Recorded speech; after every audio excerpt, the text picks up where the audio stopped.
เริ่มโอเคเนาะกาสบายดีทุกคนอย่างเป็นทางการเนาะอีกครั้งหนึ่งเนาะตอนนี้คนเข้ามา35 ล้านคนโอ้โหวันนี้คนเข้ามาหลายเนาะสำหรับวันนี้กับเฮาสิมาเนาะอัปเดตเนาะโตเครื่องมือเนาะเครื่องมือซึ่งบอกเลยว่าเรามีการพัฒนาเนาะเครื่องมือมาอย่างต่อเนื่องเนาะต่อเนื่องปัจจุบันนี้ถือว่ามีเครื่องมือที่เรารันมาเนาะ4 ปีเนาะ4 ปีจะเข้าปีที่ห้าละเนาะเบิดปีนี้ก็เป็นปีที่ห้าละ นั่นก็คือโตวของ Go Sniper เนาะเดี๋ยวจะขออนุญาตแชร์หน้าจอเนาะ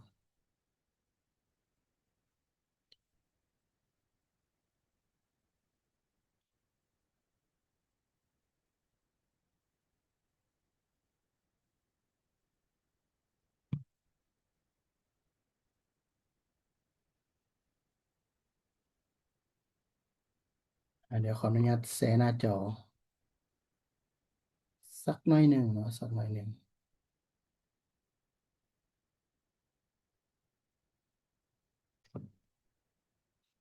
อ่าแล้วเราก็จะไปกันที่ทองคำเนาะทองคำ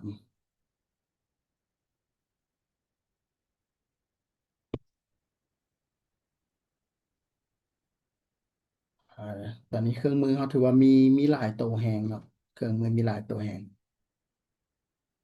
2 3 3โอเคเอาเลยเดี๋ยวจะเปิดขึ้นมา3 ตัวเนาะซึ่งน่าจะเป็นเมนหลักที่เขาใช้อยู่เนาะณปัจจุบันนี้ อ่าสบายดีทั้งตอนนี้เข้ามาแล้ว40 ล้านคนโอ้โหอ๋อหลายเลยเนาะตอนนี้ต้องบอกแบบนี้ว่าในตัวของเครื่องมือเนาะตัวของเครื่องมือจุดประสงค์หลักๆเนาะในการสร้างตัวเครื่องมือนี้ขึ้นมาเนาะก็เพื่อช่วยเนาะในการเทรดเนาะทางที่เรามีความรู้และบ่มีความรู้คิดว่าเครื่องมือนี้จะเป็นตัวใดจะเป็นตัวที่สำคัญเลยในการที่จะช่วยเนาะในเรื่องการเทรดของเราให้เสถียรและสม่ำเสมอขึ้น เนาะคนที่เทศเป็นก็ดีเนาะคนที่ยังบ่เทศเป็นยิ่งจำเป็นเนาะเพราะว่าคนส่วนใหญ่ที่เข้ามาในตลาดนี่ถ้าอยู่บ่ฮอดปีหนึ่ง2 ปีนี่จะอยู่ในช่วงที่ขาดทุนอยู่สถานการณ์ที่มีเครื่องมือเนาะเทศให้ทุกคนนี่สามารถสร้างกำไรได้เนาะ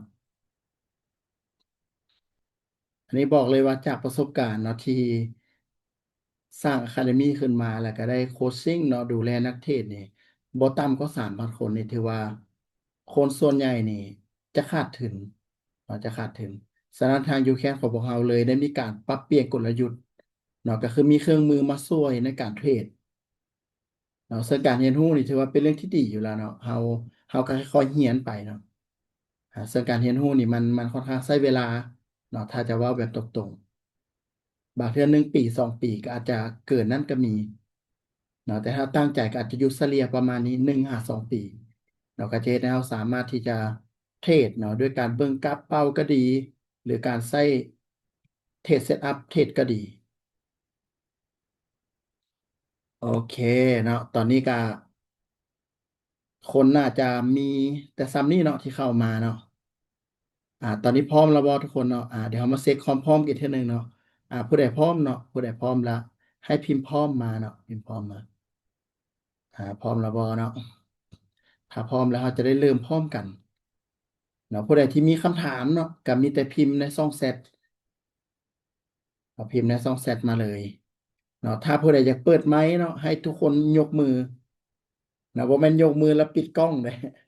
ให้ยกมือในซูมเนาะยกมือในซูมโอเคพร้อมแล้วเนาะ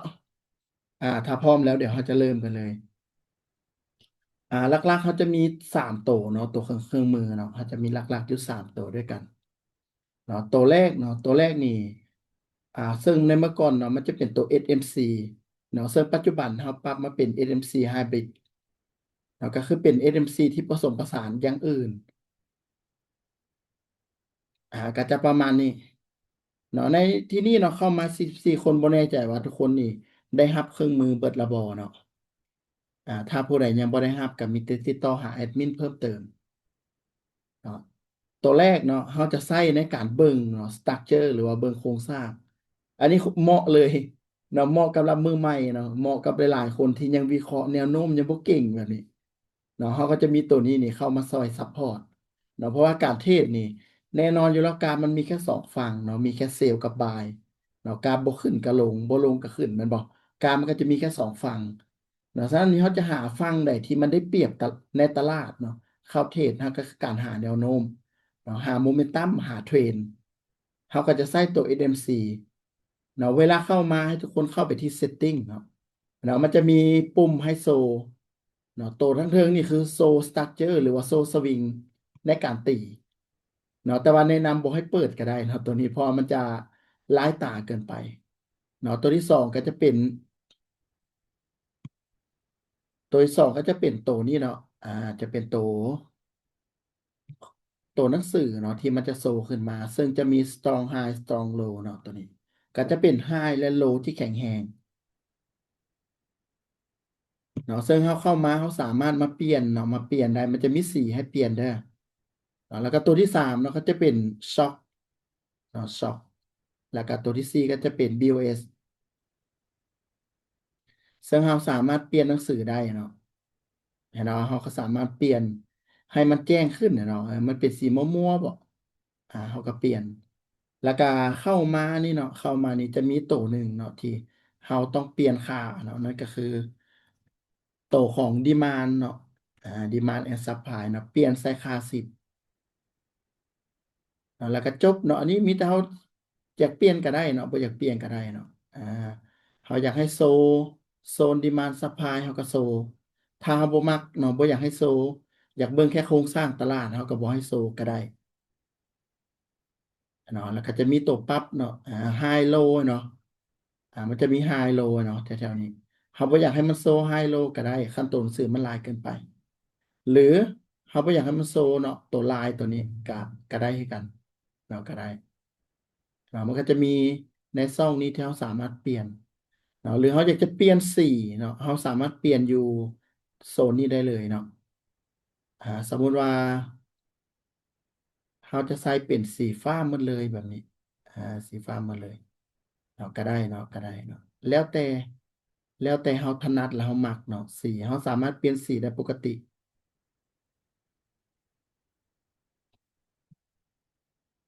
ตัวแรกในเบิดละตัวแรกเนาะเบิดบัดนี้เขามาเบิ่งวิธีใช้งานดีกว่าเนาะว่ามันจะใช้งานแนวใดเนาะ มีคนบอกว่ายังบ่ได้รับเนาะยังบ่ได้รับทักหาแอดมินเลยเนาะสำหรับคนที่ลงทะเบียนมาก่อนหน้านี้เนาะถือว่าเครื่องมือที่เรามีการอัปเดตหรือเรามีการเพิ่มเนาะตัวใหม่ๆเข้ามาเนาะทุกคนจะบ่ได้ใช้มีค่าใช้จ่ายเพิ่มเติมเนาะก็คือสามารถลงทะเบียนเนาะเพื่อรับเนาะหรือว่าง่ายๆก็คือไปขอรับเครื่องมือเนาะเพราะเราจะบ่ได้ส่งให้ทุกคนเนาะเพราะมันจะมีคนที่มักใช้ตัวเวอร์ชันเก่าอยู่แล้วเนาะ ถ้าบางคนอยากอัปเดตเวอร์ชันใหม่ก็สามารถขอเพิ่มเติมได้เนาะสำหรับเครื่องมือตัวนี้กับบ่มีอย่างเนาะ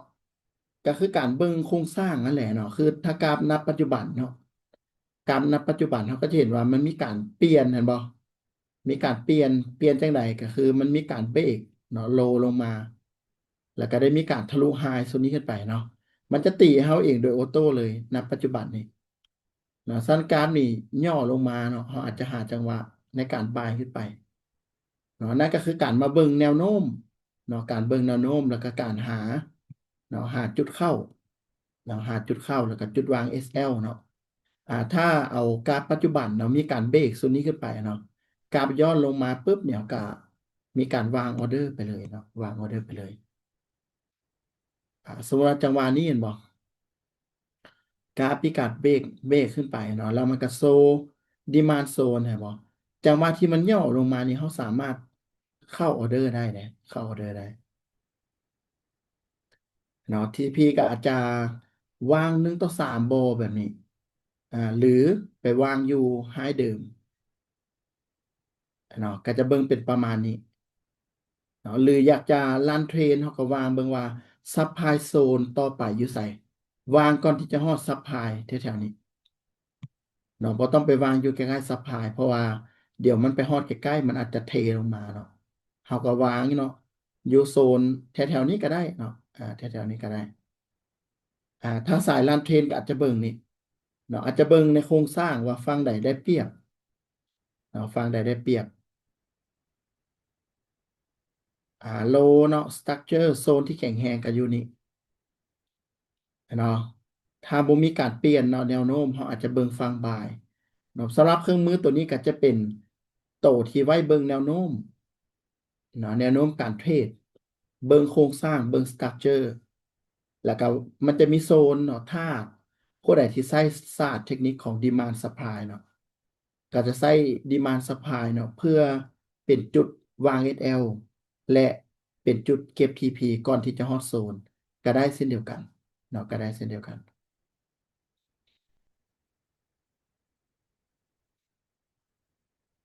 ตัวแรกเนาะตัวแรกเดี๋ยวเขาจะประกอบที่ให้เบิ่งเนาะประกอบให้เบิ่งเนาะต่อมาเนาะโกสไนเปอร์โอ้แน่นอนอยู่และโกสไนเปอร์นี่ถือว่า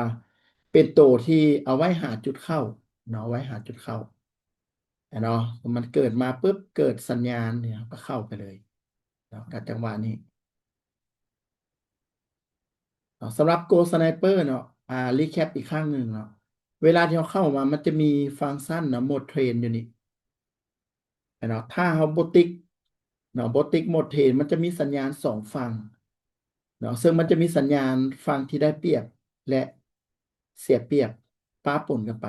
เนาะมันก็จะมีสัญญาณสองฝั่งแบบนี้เลยเนาะแต่ถ้าเราติ๊กเดะเราติ๊กมันจะเหลือสัญญาณเพียงแต่ฝั่งเดียวซึ่งมันจะกรองฝั่งที่ได้เปรียบให้กับเรา เนาะวิธีการก็คือเก่าเนาะสำหรับตัวโกสไนเปอร์กับโซนเนาะโซนสองเส้นด้านถึงเขาใช้เป็นโซนแบบไดนามิกเนาะไดนามิกคืออย่างไดนามิกก็คือโซนแบบเคลื่อนที่เนาะมันจะเคลื่อนที่ไปตามรูปแบบของกราฟเนาะเพราะว่ากราฟจะไปทางไหนเนาะมันจะเคลื่อนที่ไปตามเนาะแล้วบันนี้นี่ในโซนของเรามันคือการวัดเนาะแรงเหวี่ยงของกราฟเนาะที่กราฟไปฮอดแล้วมีโอกาสที่จะกลับตก เนาะมีโอกาสที่กลับตัวและมีโอกาสที่จะไปต่อ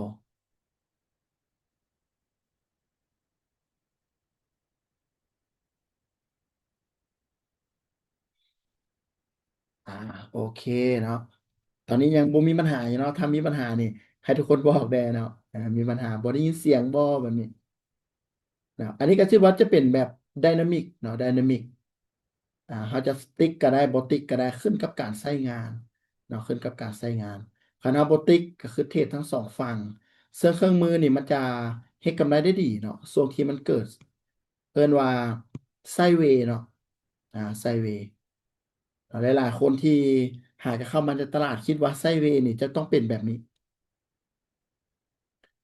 หลายๆคนก็อาจจะคิดว่าเป็นแบบนี้เนาะไซด์เวย์หลายๆคนคิดว่าขึ้นขึ้นลงลงแบบนี้แต่ที่จริงแล้วไซด์เวย์มันจะมี3รูปแบบเนาะทุกคนเนาะอันนี้เป็นรูปแบบที่1ซึ่งเป็นรูปแบบที่เบสิกที่สุดเนาะรูปแบบที่2จะเป็นไซด์เวย์อัพสังเกตเนาะรูปแบบนี้ก็คือเขาสามารถตีสแนลเนาะหรือว่าตีเทรนไลน์เนาะแบบนี้เขาจะสามารถตีตัวนี้ได้ ข้อสังเกตต่อมาก็คือกราฟเนาะมีการทะลุขึ้นไปบ่ไก่แล้วย่อหรือว่าเทลงมาคืนใกล้เคียงกับจุดเก่าที่ขึ้นไปเนาะใกล้เคียงกับจุดเก่าที่ขึ้นไปเนาะบางจังหวะเนาะบางจังหวะนี่มันมีโอกาสเนาะลงมาใกล้ๆเคียงกับจุดเก่าแบบนี้เลยเนาะอันนี้คือไซด์เวย์อัพเนาะไซด์เวย์อัพก็จะมีการขึ้นเนาะเบรกขึ้นไปบ่ไก่แล้วก็เทลงมาซึ่งเวลาย่อเลิกเนาะย่อเลิก แล้วก็ขึ้นไปบ่ไกลแล้วก็เทลงมาอีกเนาะให้คือสิเบรกเราจะขึ้นไปเลยเนาะแต่บ่ขึ้นไปเลยรูปแบบนี้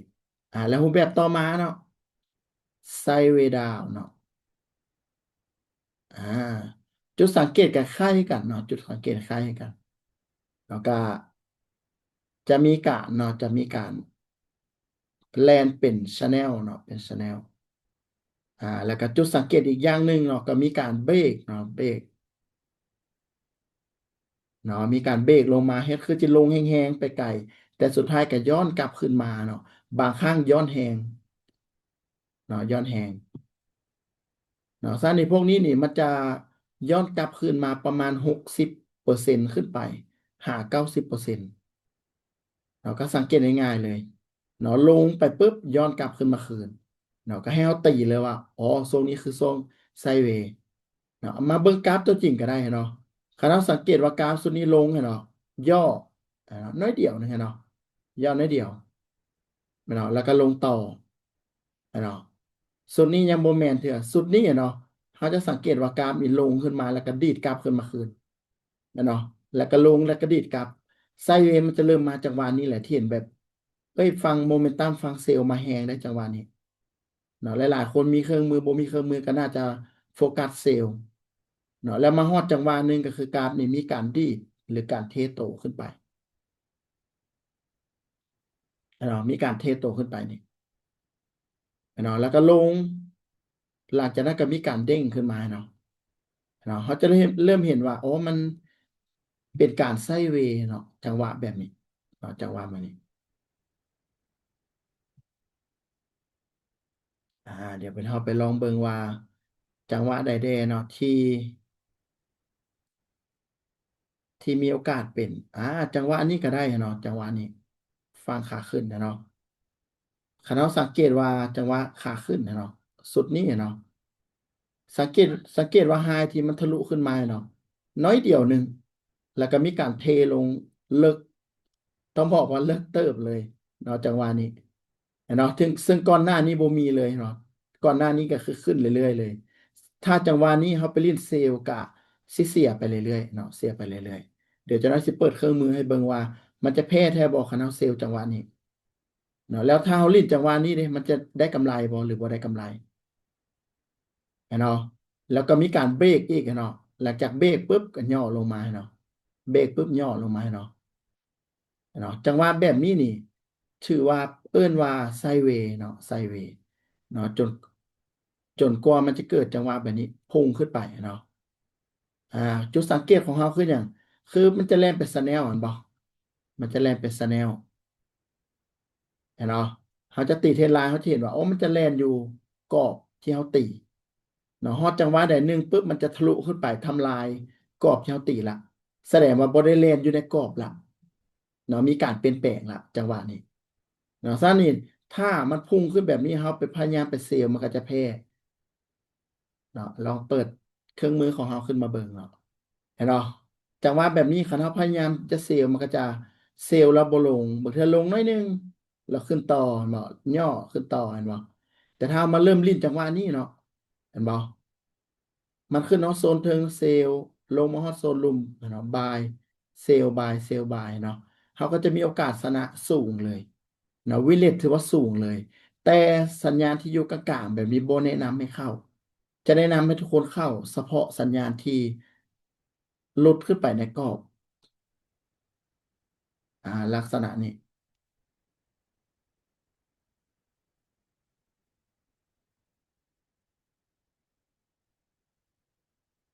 อยากจะแนะนำให้ทุกคนเข้าเฉพาะแต่สัญญาณในลักษณะนี้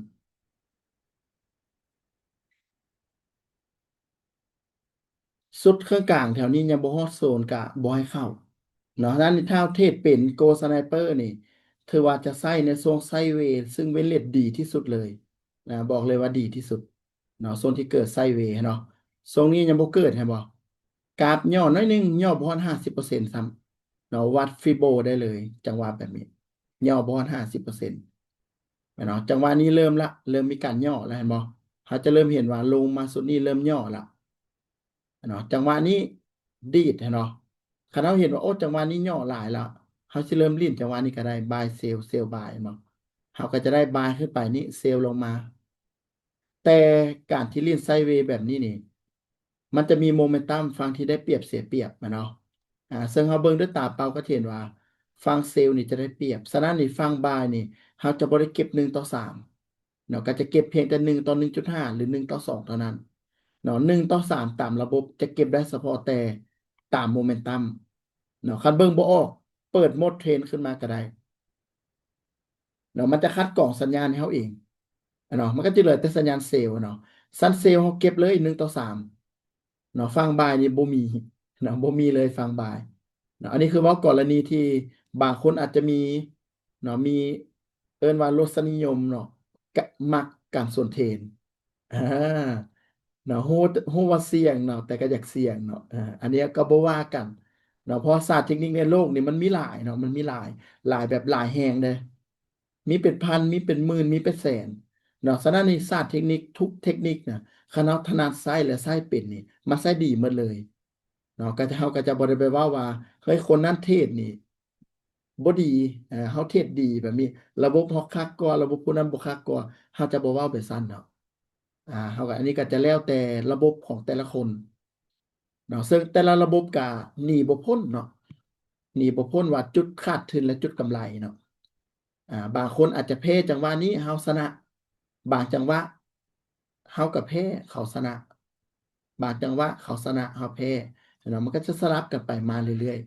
ๆ เนาะฉะนั้นทุกเทคนิคหนีบ่ได้เลยเนาะ TP กับ SL นี่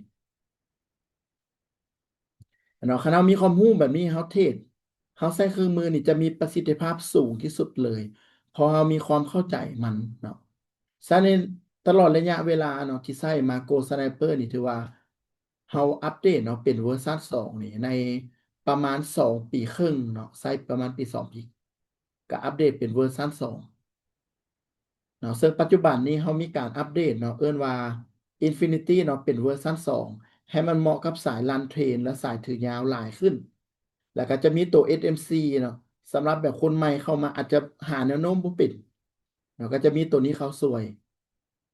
แต่ถ้าผู้ใดอยากใช้คู่กันแบบนี้ก็ได้คือกันเนาะ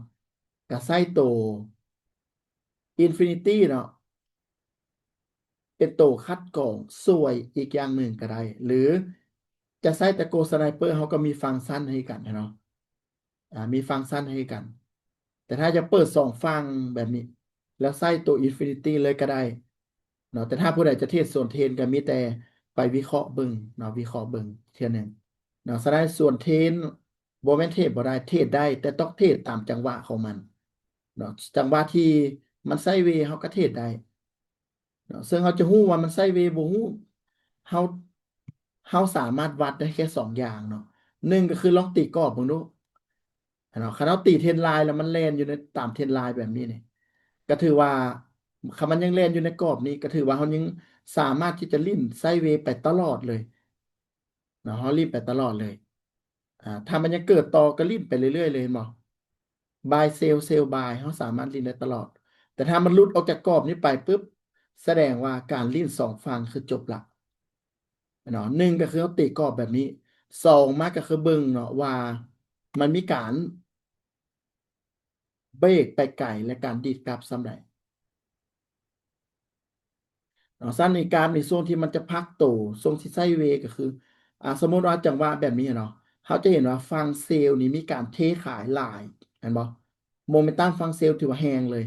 ฝั่งบายน้อยเดียวเห็นบ่มันคืองัดกล้ามเลยคนแขนน้อยๆไปงัดกับคนแขนใหญ่อะนะจังได๋ก็บ่สู้คนแขนใหญ่เห็นบ่ อันนี้คือโดยทั่วไปเนาะโดยทั่วไปอันนี้ส่วนใหญ่จะบ่ไหวเนาะอาจจะมีส่วนน้อยที่ไหวแบบนี้เนาะเขาจะเห็นว่าปริมาณการเทขายนี่แฮงแต่เด้งกลับน้อยหนึ่งแบบนี้นะแล้วมันลงมาเขาจะพยายามไปงัดบายนี่แบบนี้เขาอาจจะแพ้เนาะมันคล้ายๆคือแบบน้ำไหลลงมาแล้วเขาลอยน้ำส่วนกระแสแบบนี้น้ำมันไหลลงเขาลอยน้ำขึ้นแบบนี้สุดท้ายเขาก็จะหมดแฮงเขาจะบ่สู้ เนาะแล้วก็ถึก SL บางคนหนักกว่านั้นก็คือพอร์ตแตกอะเนาะเขาพยายามที่จะไปบายเนาะฉะนั้นเนี่ยบ่ฟ้าวเนาะบ่ฟ้าวเนาะรอให้น้ำคอยลงแบบนี้รอให้น้ำเปลี่ยนทิศหรือรอให้มันมีพรรคพวกมาเพิ่มเนาะเขาก็ต้องรอว่าให้มันมีฝั่งบายนี่มาแฮงกว่านี้ได้บ่เขาจะเบิ่งได้ก็ต่อเมื่อว่ามันเริ่มดีดแฮงอะบ่อันนี้ดีดมากายเลยเด้ออันนี้เห็นบ่สังเกตเบิ่ง มันดีดมากายเลยจุดนี้เนาะใกล้เคียงสแลปไปน้อยหนึ่งเนาะมันสแลปไปน้อยหนึ่งเลยพอมาฟังบายมันแหงอะเนาะจากว่านี้เขาเห็นละโอ้ฟังบายนี่เริ่มมาละเห็นแต่ฟังนี่เด้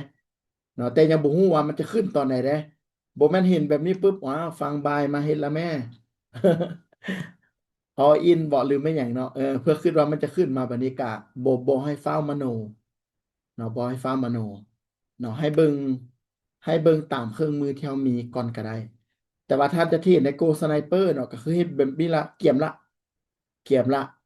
เนาะลงมาสามารถที่จะบ่ายได้แต่ก็ต้องอยู่ในเงื่อนไขเห็นบ่ก็ต้องอยู่ในเงื่อนไขบ่แม่นลงมาจะบ่ายเลยแบบนี้เขาก็ต้องมีเงื่อนไขเนาะเงื่อนไขกันอยู่ในกรอบอยู่ในโซนเนาะของตัวเครื่องมือเนาะมันเกิดแบบนี้ปุ๊บบ่แม่นสิเข้าเลยเห็นบ่คือมันลงมาเห็นบ่ตัวนี้มันฮอดเด้ เนาะตัวนี้มันฮอดเฮาก็เข้าอะเนาะขึ้นมาสัญญาณนี้ยังบ่ฮอดบ่ฟ้าวเข้าสัญญาณนี้ฮอดเข้าตัวนี้บ่เข้าพอบ่ฮอดตัวนี้ก็บ่ฮอดบ่เข้าตัวนี้ฮอดแล้วก็คือเข้าเห็นบ่เฮาก็จะรอจังหวะแบบนี้ตัวนี้บ่มีสัญญาณก็บ่ได้ลิ้นเนาะถึงอาจจะลงนะแต่ก็บ่ได้ลิ้นแบบนี้เนาะจังหวะนี้เห็นบ่ทุบลงมาจะเกิดสัญญาณขึ้นไปเฮาก็บายขึ้นไปเนาะก็ให้เบิ่งตามเนาะตามระบบไปเลยเนาะอันนี้คือ Go Sniper เนาะเวอร์ชัน2สุดท้ายเนาะ Infinity เนาะเดี๋ยวขออนุญาตเล็บหน้าจอเนาะสำหรับตัว Infinity เนาะเวลาที่เราเข้ามาเนาะเขาก็สามารถที่จะเซตค่าแล้วก็ตั้งค่าได้เห็นบ่สามารถใส่สีและบ่ใส่สีก็ได้คือกันเนาะอยากจะใส่บ่หรือบ่อยากจะใส่ก็ได้เนาะอันนี้แล้วแต่เลยเนาะมันจะมีสีพวกสีเนาะ แล้วก็สีพวกนี้เห็นบ่เขาสามารถที่จะมาปิดก็ได้เนาะปิดก็ได้บ่อยากให้มันมีเนาะเนาะเขาบ่อยากให้มันมีก็ได้แล้วก็จุดพิเศษเนาะที่เขามาเพิ่มเติมเนาะสำหรับตัว Infinity เนาะโดยปกติแล้วเขาจะใส่กล่องฟังที่ได้เปรียบและเสียเปรียบเนาะเวลาที่มันต่ำกว่าแม่น้ำเขามักจะลิ้นหน้าเซลล์ เวลาที่มันยืนเหนือแม่น้ำเนาะเขาก็มักจะรอหาจังหวะเพื่อที่จะบายขึ้นไป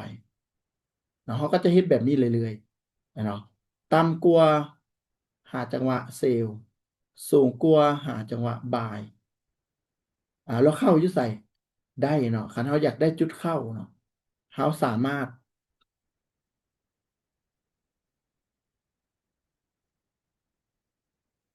อ่าเขาสามารถเนาะเพิ่มจุดเข้าเนาะอ่าเพิ่มจุดเข้าได้เนาะมันจะมี Signal by Cell อะเนาะอ่าก็จะมี เนาะสำหรับเวลาที่มันยืนเหนือแม่น้ำเนาะมันก็จะมีอยู่แล้วเนาะมันจะมีอยู่แล้วเนาะสัญญาณเขาก็ลิ้นตามสัญญาณของมันเนาะแต่ถ้าเอาโกสไนเปอร์มาใส่เนาะให้เข้าในโกสไนเปอร์นี่จะดีที่สุดเพราะว่าโกสไนเปอร์มันจะได้สัญญาณแบบปลายไส้เลยสัญญาณที่แบบแม่นๆเนาะแม่นๆคือจุดนี้เนาะจุดนี้มันเกิดสัญญาณอยู่นี่เห็นบ่เขาจะได้เข้าอยู่ด้านเทิงนี่แต่ถ้าเราเปิดโกสไนเปอร์เขาจะได้เข้าอยู่ด้านลุ่ม เราได้แถวด้านลุ่มนี่เนาะอันนี้คือไส้มาดุนเนาะฮู้เลยว่าบอลไหนจะเกิดสัญญาณบ่เกิดสัญญาณเนาะส่วนตัวคือจะเปิดเครื่องมือบ่เปิดเครื่องมือก็คือฮู้เลยว่าบอลไหนมีบ่มีเพราะว่ามันเป็นหน้าเทสเซตอัพที่ตัวเองเทสอยู่ตลอดอยู่แล้วเนาะแล้วก็พยายามไปเขียนอินดิเคเตอร์ให้มันใกล้เคียงจุดเข้าหลายที่สุดเลยเนาะแต่ถ้าจะเข้าอยู่นี่ก็สามารถเข้าได้เนาะเขาสามารถเข้าได้ เนาะฉะนั้นทุกคนก็ลองมาเบิ่งว่ามักตัวใดบ่มักตัวใดเนาะก็พยายามมาปิดเนาะมาปิดมาเปิดได้เนาะแล้วก็สิ่งที่มันมีเพิ่มเติมขึ้นมาเนาะเขาจะเห็นโตหนังสือเนาะโตหนังสือเดี๋ยวขออนุญาตใส่บิ๊กเนาะเวลาที่กราฟนี่มันจะมี3 สีเนาะ3 สีมีสีใดๆกะมันจะมีสีเขียวเนาะบ่งบอกว่าอย่างบ่งบอกว่ากราฟขึ้น เนาะมีสีอย่างอีกสีแดงเนาะบอกว่ากราฟลงและมันจะมีสีเหลืองเนาะที่บ่งบอกว่ามันไซด์เวย์เนาะเฮาบ่เฮ็ดหยังเฮารอท่าเนาะฉะนั้นนี่ในตัวของแม่น้ำเนาะแม่น้ำจุดนี้เฮาเบิ่งว่าปัจจุบันนี้เป็นขาขึ้นเห็นบ่กราฟเขาจะเห็นว่าเป็นสีเขียวฉะนั้นนี่โตถัดมาที่เขาจะใส่เนาะก็คือเขาจะรอให้มันย่อลงมาแล้วเปลี่ยน เป็นสีเหลืองหลังจากนั้นเปลี่ยนเป็นสีเขียวเนาะอันนี้คือจะเป็นจุดที่กราฟไปต่อเนาะกราฟลงมาเป็นสีเหลืองแล้วเปลี่ยนเป็นสีเขียวเนาะเขาก็จะเบิ่งว่าไปต่อเนาะเขาก็จะเบิ่งว่ากราฟไปต่อนี่เนาะซะนี่ถ้ากราฟนี่ย่อลงมาอาจจะเป็นสีเหลืองที่แถวนี้แล้วมันก็จะกลายเป็นสีเขียวตอนที่กราฟมันขึ้นไปเนาะสั้นเวลาเป็นสีเขียวปุ๊บจะเบิ่งว่าไปต่อเนาะกราฟไปต่อ ซันเอตัวนี้นี่ก็จะเป็นตัวหนึ่งเลยที่จะมาช่วยเนาะจะมาช่วยในการที่จะรันเทรนเนาะรันเทรนยกตัวอย่างเนาะเท้าเข้าออเดอร์จังหวะนี้เนาะลงมาแบบนี้เขาก็รอเลยเนาะเขาก็รอเลยเนาะเขาก็ปล่อยเลยเนาะปล่อยกราฟเลยหรือว่าเขาจะรีบเป็นสวิงเทรดก็ได้ที่กันเนาะก็ได้กันอันนี้แล้วแต่คนถนัดเลยเนาะส่วนเขาได้ออเดอร์จังหวะนี้เนาะคณะจะรันเนี่ยเขาก็ปล่อยเลยเนาะปล่อยกราฟเลยปล่อยกราฟลงมาจนมันกลายเป็นสีเหลืองเนาะแล้วสีเขียวแบบนี้แต่ต้องยืนเหนือแม่น้ำเขาถึงจะออก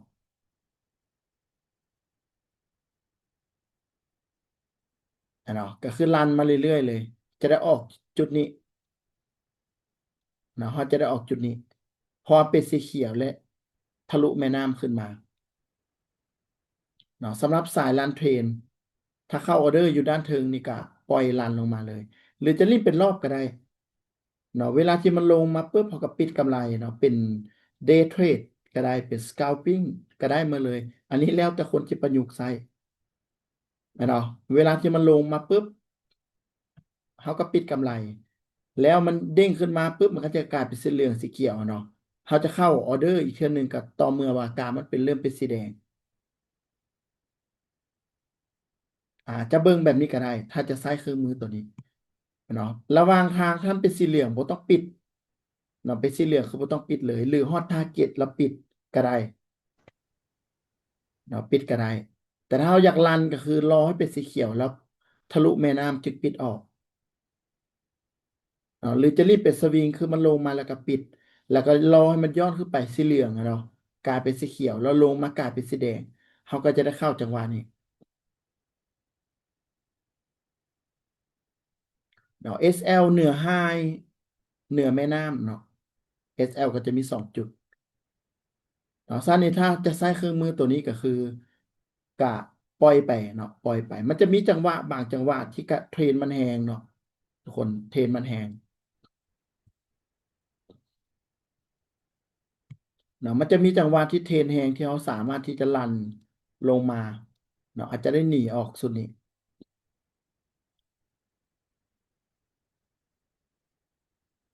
เนาะเขาก็จะเริ่มได้หนีออกเนาะก็ได้ถือ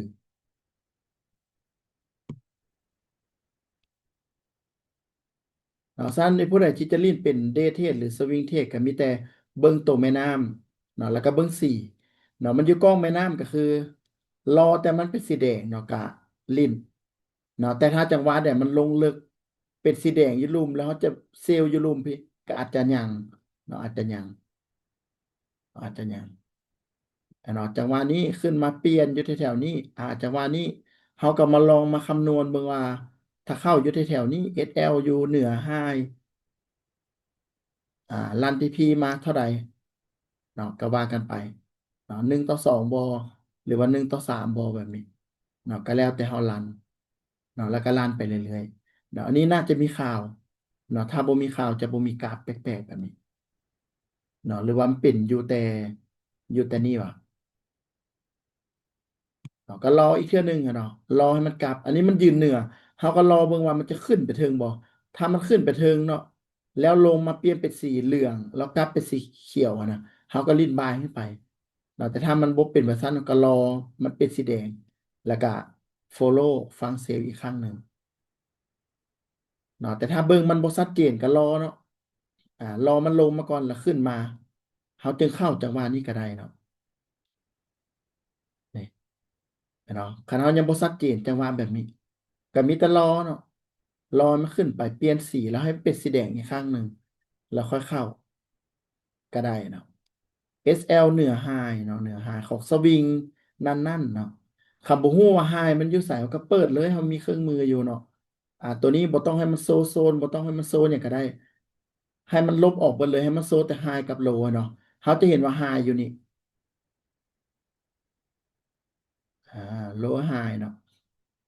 ทีพีของเราก็ว่ากันไป1:2บ่1:3บ่แล้วแต่เขาจะรันเนาะตัวนี้เนาะหรือจะรันไปให้มันสุดเทรนเลยก็ได้เนาะก็ได้เนาะคันเราไปสายรันเนาะเขาอาจจะได้ออเดอร์ตั้งแต่ด้านเทิงนี้ลงมาเนาะก็เบิ่งว่าไฮเขามันอยู่ไสเนาะอ่าเนื้อไฮเนาะเขาก็ลองรันลงมาเบิ่งเนาะสายรันเทรนนี่ก็จะเหมาะ เราก็จะเหมาะเลยสายสวิงเทรดเนาะหรือเทรน following เนาะจะเหมาะที่สุดเลยเพราะว่าอย่างเพราะว่าลักษณะของรูปแบบของกราฟมันไม่ได้ลงบัดเดียวเนี่ยเห็นบ่แล้วขึ้นก็บ่ได้ขึ้นบัดเดียวเนาะมันจะมีลงย่อลงย่อลงแม่นเนาะมันก็จะมีแบบสิสำหรับคนที่เซลล์ลงมาแล้วปิดแล้วรอให้มันเด้งขึ้นแล้วเข้าใหม่แล้วปิดให้มันเด้งขึ้นแล้วเข้าใหม่แบบนี้นี่จะได้ประโยชน์สูงสุดต่อตลาดเนาะแต่สายที่รันเทรนนี่ก็เป็นบิ๊กช็อตเนาะถือจังหวะเดียวก็มีโอกาสได้กำไรสูงแบบคำไม่ใหญ่เนาะบ่ต้องปิดเปิดอันนั้นก็ได้ที่กันแต่ว่าแบบนี้จะได้กำไรหลายกว่าซื่อๆเนาะอันนี้ก็แล้วแต่ความมักเนาะของแต่ละคนเนาะฉะนั้นนี่มันมีฟังก์ชันให้ปรับหลายเฮาบ่มักให้มันปิดสีแดงสีเหลืองเฮาสามารถมาปิดได้เนาะเฮาก็ให้ปิดได้แต่บ่มีละเนาะบ่มีละเนาะสตรัคเจอร์เนี่ยเฮาอยากให้โซหยังก็ได้เนาะอันนี้แล้วแต่เนาะแล้วแต่เฮา เนาะอันนี้คือ Infinity Trade เนาะอ่าเวอร์ชัน2เนาะซึ่งตอนนี้เขาเปิดใช้งานละเนาะตอนนี้ก็ไปงมกับพวกนี้มาดุลเลยเด้มันบ่ค่อยได้เทรดปานใดเพราะว่ามางมพัฒนาคิดเนาะไอเดียในการเฮ็ดพวกนี้เนาะซึ่งประสบการณ์ในการค่อนข้างหลายเนาะค่อนข้างหลายก็เลยคิดว่าประสบการณ์นี้น่าจะมีคุณค่าเนาะถ้าเอามาสร้างเครื่องมือแบบนี้แล้วก็เฮ็ดให้ทุกคนเนาะสามารถใช้เครื่องมือตัวนี้ให้กำไร เนาะคิดว่าจะมีประโยชน์สูงสุดต่อทุกคนเลยเนาะก็เลยมางมพวกนี้เนาะตอนนี้เรียบร้อยละตอนนี้ก็พร้อมไปต่อเนาะสำหรับโปรเจกต์ปั้นพอร์ตเอาเนาะตอนนี้ก็พร้อมละพร้อมแบบ100%เลยเนาะว่าเครื่องมือก็สมบูรณ์เนาะซะนี่ถ้าเอามาสรุปกันเนาะโซนแนวรับแนวต้านไฮโลเนาะตัว SMC Hybrid ตัวนี้เนาะจะมีครบมาเลยการหาแนวโน้มซอกไฮและโลจุดต่ำสุดจุดสูงสุดอยู่ใส่แบบนี้และพร้อมด้วยโซนอ่าพร้อมด้วยโซนพร้อมด้วยโซน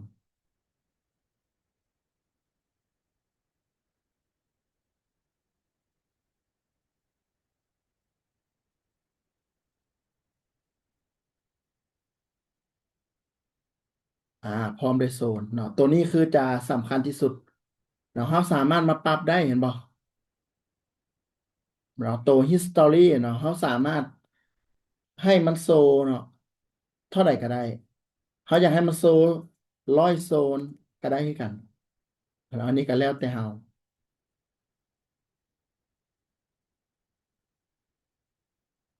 โอ้หลายโพร์ตโอเลอร์เนาะอาจจะยังบ่ได้ได้แค่2 ตัวเลขเนาะอ่าใส่50ได้อยู่เนาะยังได้อยู่แล้วมันก็จะโซหลายขึ้นเนาะหลายขึ้นฉะนั้นเราก็ลองมาปรับค่าเบิ่งเนาะตัวนี้สำหรับตัว SMC Hybrid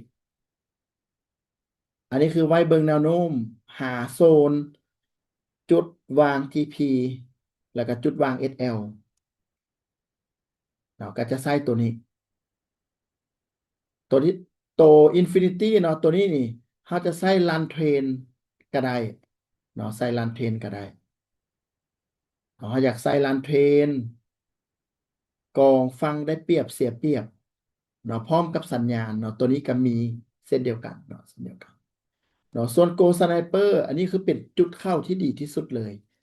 เนาะเทรดได้ทั้งบายทั้งเซลล์ถ้าหู้เทรดเนาะหู้เทรดโห ฮู้ว่ามันช่วงใดควรเทรดทั้งบายและเซลล์เนาะฮู้ว่าช่วงใดที่บ่ควรเทรดทั้งบายและเซลล์ควรจะเทรดแต่ฝั่งเดียวอันนี้ก็ฮู้เนาะถ้าบ่ฮู้เนาะถ้าบ่ฮู้นี่ก็ลองเปิดโหมดเทรนขึ้นมาเนาะโหมดเทรนขึ้นมาหรือทุกคนอาจจะเบิ่งอยู่ด้านนี้ก็ได้เนาะอยู่ด้านนี้ก็ได้ เห็นบ่ถ้าเบิ่งอยู่ด้านนี้เนาะมันจะมีบอกโมเมนตัมอยู่แล้วสำหรับตัวโกสไนเปอร์เนาะฉะนั้นตัวนี้เป็นตัวที่รู้สึกว่าจุดเข้าดีเนาะแล้วก็เหมาะกับการเทรดทุกมื้อนี้ก็ยังใช้เด้ยังใช้ประกอบเนาะเพราะบางครั้งเขาตีโซนอยู่มันก็มีโอกาสสแลปซึ่งเขาบ่ฮู้ว่าจังหวะใด liquidity หรือสภาพคล่องเนาะเขาจะถึกช่วงใดแบบนี้แม่นเนาะบางเทื่อเขาอาจจะวิเคราะห์กราฟเป้าแบบนี้ เขาอาจจะตีโซนอยู่แถวๆนี้เห็นบ่อาจจะตีโซนอยู่แถวๆนี้รอมันย่อมาแล้วจะบายขึ้นไปมันอาจจะถึกสแลบแบบนี้เนาะเขาก็บ่ฮู้กันเนาะฉะนั้นโซนนี้ก็จะเหมาะเนาะเหมาะเนาะอ่าจุดนี้เนาะอาจจะรอบายขึ้นไปนี่ก็จะถึกสแลบขึ้นมาก่อนเนาะฉะนั้นในการที่มีโซนเขาก็จะฮู้เลยเนาะว่าควรเข้าอยู่จุดใดเนาะซึ่งมันก็จะมีจุดวาง SL ของมันอยู่แล้วเนาะเวลาเข้าตามตัวเครื่องมือเนาะฉะนั้นตัวเครื่องมือนี่ เนาะสเต็ปของมันจะเป็นแบบนี้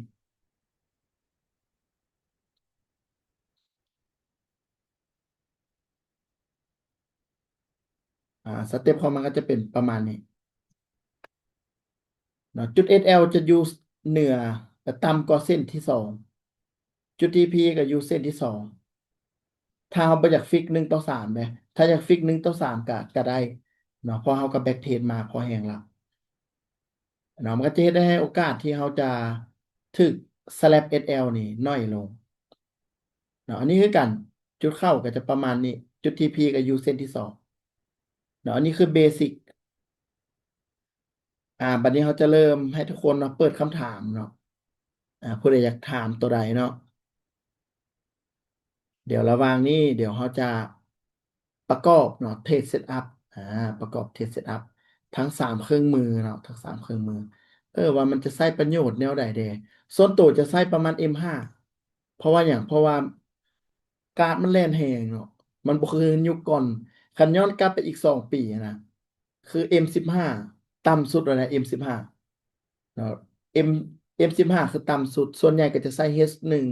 ในการเทรดเลยนะแต่ว่าตอนนี้นี่โอ้โหบ่ได้แล้วตอนนี้มันแล่นแฮงเนาะไทม์เฟรมน้อยหลายกะ M1 M3 ได้บ่ได้อยู่แต่ว่าความแฮงมันก็จะน้อยลงเนาะส่วนตัวคิดว่า M5 นี่น่าจะยืดหยุ่นที่สุดเลย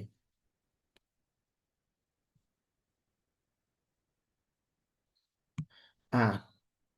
เอาเทสเซตอัพของฟังเซลเนาะฟังเซลก็คือโตวของตัวของแม่น้ำเนาะแม่น้ำ เดี๋ยวย้อนกลับนิดนึงเนาะ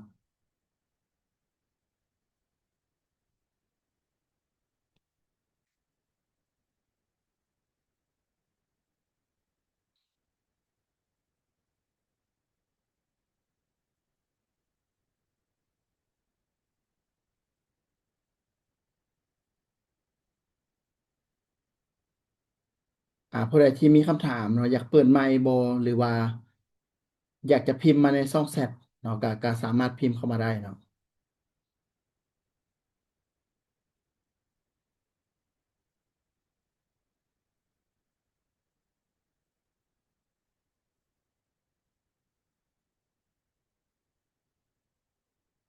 นี่กราฟณปัจจุบันเนาะกราฟณปัจจุบันเลยแมันบอกปัจจุบันเราบอกปัจจุบันกับปัจจุบันแล้วสุดทำนี้ โอเคสันเราลองฟังเซลล์เบิ่งคือเราตัดกราฟเนาะเพื่อให้ทุกคนได้เห็นโซนเนาะเพราะว่าโซนนี่เวลาที่ผ่านไปเนาะผ่านไปมันก็จะหายไปเนาะมันจะเหลือแต่โซนที่ยังบ่ได้ใช้เนาะเหลืออยู่เนาะซะก็เลยจะตัดกราฟเนาะเพื่อยกตัวอย่างให้ทุกคนเบิ่งเนาะถ้ายกตัวอย่างเนาะเรื่องของฟังเซลล์เนาะฟังเซลล์ถ้าเป็นเทสอัพตัวนี้เนาะที่มันลงมาเขาเห็นว่ามันต่ำกว่าแม่น้ำละเดี๋ยวจะปิด เนาะเดี๋ยวจะปิดสัญญาณหลายๆออกเนาะอยากจะให้มันมีแต่ฟังเดียวพอส่วนตัวกาบริเทศหลายขึ้นในเมื่อก่อนละเนาะเนาะบัดนี้เราก็รอแค่การมันย้อนขึ้นไปหาโซนของโกสไนเปอร์แล้วเกิดสัญญาณแล้วเขาจะเข้าจังหวะนี้ขึ้นมาบ่ฮอดแล้วก็บ่มีสัญญาณบ่ได้เข้าจังหวะที่สองขึ้นมาฮอดแล้วก็เกิดสัญญาณเนาะจังหวะนี้เขาก็จะเข้าจังหวะนี้ บัดนี้นี่บัดนี้นี่ทีพีSL ของเฮาก่อนเนาะ SL ของเฮานี่ก็จะมีเนาะเหนือเส้นของโกสไนเปอร์กับเหนือโซนมีแค่2 จุดเท่านั้นเนาะที่ให้เข้าเนาะโดยอ้างอิงจาก2 อย่างเนาะถ้ามันใกล้เนาะ SL มันใกล้แหงเนาะอยู่ติดกันแบบนี้เลยเนาะควรจะต้องวางอยู่เหนือโซนเหนือโซน TP ของเราก็อาจจะนับลงมาเนาะประมาณ1:3แบบนี้เนาะควรจะต้องวางประมาณนี้หน้าเทสเนาะวางประมาณ1:3สำหรับแผนแรกนะเนาะวันนี้กราฟมันลงมาเนาะมันย่อนขึ้นไปอีกถ้าเราอยากจะเบิ้ลออเดอร์เนาะอีกเนาะหรือเขาจะเข้าตามเทสเซตอัพอีกจังหวะนี้ฮอตโซนจังหวะนี้ยังบ่ฮอตนะหมอจังหวะนี้ฮอตโซนเกิดสัญญาณเขาก็เข้า บัดนี้ SL ของเฮานี่ถ้าเหนือไฮเนาะหรือว่าเหนือไส้เทียนหั่นน่ะมันจะบ่ฮอดเส้นที่2อันนี้เขาจะวางบ่ได้เลยเขาจะวางอยู่นี่บ่ได้เพราะว่าอย่างเพราะว่ามันมีโอกาสขึ้นมาสแลบสูงเลยเนาะฉะนั้นคำแนะนำที่ดีเลยก็คือวางนอกโซนอ่าเนาะทีพีก็เอาประมาณ1:3เนาะฟิกไว้1:3ก่อนเนาะเหนือโซนเนาะเหนือโซน ก็จะเป็นจังหวะแบบนี้เนาะในการเทรดกรณีครับขึ้นและลงเส้นลายที่2แล้วกราฟอยู่เหนือแม่น้ำสามารถออกมาได้บ่กรณีอันนี้เป็นอย่างกราฟขึ้นแล้วกราฟก่ายลงมาเส้นลายที่2อ่าถ้ากราฟยืนเหนือขึ้นไปเนาะเขาก็รอให้มันครบเซตอัพแบบนี้แหละต่างแต่ว่าเฮาเปลี่ยนแนวโน้มการเทรดซื่อ เนาะเดี๋ยวจะไปยกตัวอย่างให้เนาะยกตัวอย่างให้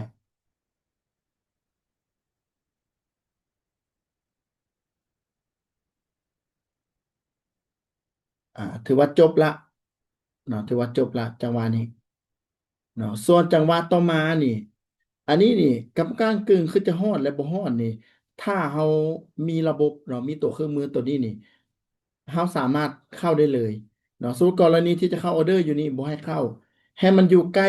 บริเวณเนาะบริเวณโซนหลายที่สุดเลยคือ2 เส้นนี่เขาใส่เป็นจุดเข้า เนาะกรณีที่แม่น้ำก็อยู่ด้านถึงแบบนี้เนาะสตรัคเจอร์ก็ยังบ่ได้เปลี่ยนหมอก็ยังมีการเบรกลงมาเขาอยากจะเข้าก็ได้หรือบ่เข้าก็บ่เป็นหยังเนาะอันนี้แล้วแต่เฮาเนาะแล้วแต่เฮา SL ของเฮาเด้เฮาจะวางอยู่นี่บ่ได้เด้เพราะมันสั้นแฮงอะเนาะเฮาจะวางอยู่โซนนี้ได้บ่ก็ยังบ่ได้อ้าวเป็นหยังคือวางนอกโซนบ่ได้เพราะว่า SL ที่เหมาะสมและดีที่สุดคืออยู่นอกเส้นที่2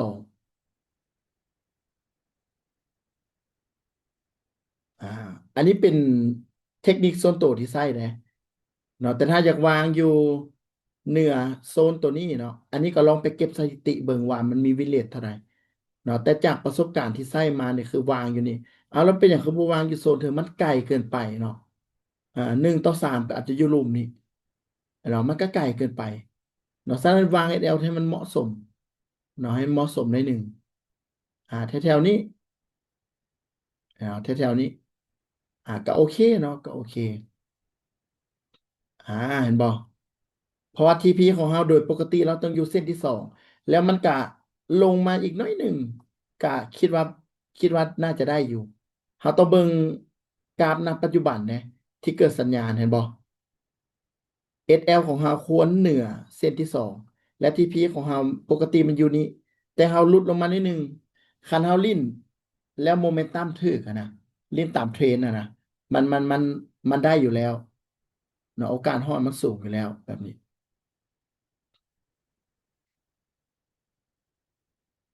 อ่าก็ปล่อยไปเอาปล่อยไปจังหวะนี้เกือบฮอดเนาะจังหวะนี้เหลือน้อยเดียวเนาะเหลือน้อยเดียวเนาะนี่ก็แล้วแต่หน้างานของเราละโอ้เราปรับบ่ฮอดเราปรับมาสองป่ายเนาะอ่าเราปรับอ่า1:3เนาะก็เหลือน้อยหนึ่งเนาะเหลือน้อยหนึ่ง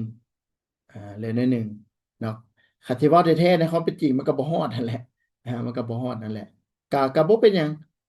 เนาะสูงสุดก็ถึงหน้าทื่นไปไม้นี้ เนาะพอมันลงมาฮอด1:2กะส่วนใหญ่ก็จะกันทุนอยู่แล้วแต่ถ้าบ่กันทุนกะอาจจะ SL ไปเนาะจังหวะนี้ก็เป็นปกติเลยเนาะที่เฮาเทรดจะต้องมี SL แล้วก็ TP แต่เนาะบัดนี้ที่ฮอดคำถามที่อ้ายได้ถามแล้วว่ากรณีที่มันทะลุขึ้นมาบ่เขาก็จะเริ่มเห็นละสังเกตเบิ่งจังหวะนี้ดีๆเนาะจังหวะนี้ดีๆเนาะจังหวะนี้เนาะจังหวะนี้คือกราฟนี่ขึ้นมาแล้วเกิดสัญญาณแม่นบ่ วันนี้เกิดสัญญาณแล้วมันจะขึ้นมันยืนเหนือละแม่น้ำนี่อยู่ด้านลุ่มละบอกแล้วก็อีกอย่างหนึ่งโบฮอตโซนของโกสไนเปอร์ครับจุดนี้